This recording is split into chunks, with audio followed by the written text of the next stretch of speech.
Be ready. Start.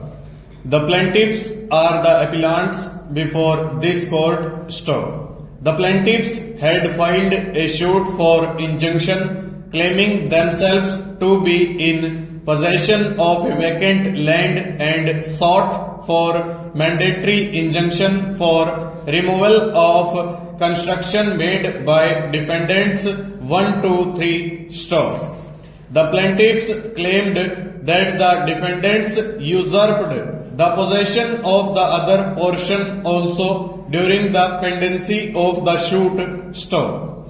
The defendants set up a plea of adverse possession and stated that they had been in possession of the property by putting up construction and enjoying the same for well over the statutory period of 12 years.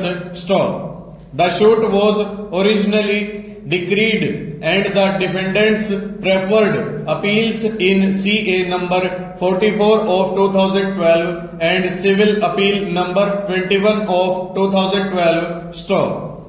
Both the appeals were allowed, dismissing the suit and finding the plaintiffs as having not proved their title in the property and the relief sought for by them cannot be granted. Stop. The present appeal is against the judgment in CA number 21 of 2012 and the counsel says that the decree sheet in appeal number 44 has not been prepared as yet and hence the appeal was not brought alongside the present appeal. Stop. The counsel at the first place points out before me that although the appellants are not having any document of title in relation of the property when they sought for injunction, both preventive and mandatory, the very fact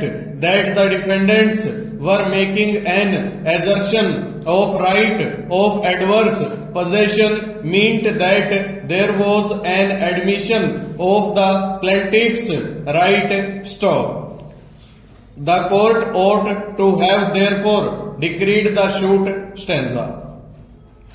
I will hold the arguments to be devoid of legal substance. Stop. A person who sets up a plea of adverse possession cannot be taken as conceding the title of the plaintiffs and there is no such proposition possible in the way Article 65 of the Limitation Act has been framed. Stop. Article 64 of the Limitation Act applies to a suit for recovery of possession based on previous possession and not on title. Stop. In such an event, the date of dispossession will be the starting point and such a plaintiff who files the suit on previous possession could do so within a period of 12 years. Stop. The point of law is that such a possessory right could be exercised against any person other than the true owner. Full stop. Over.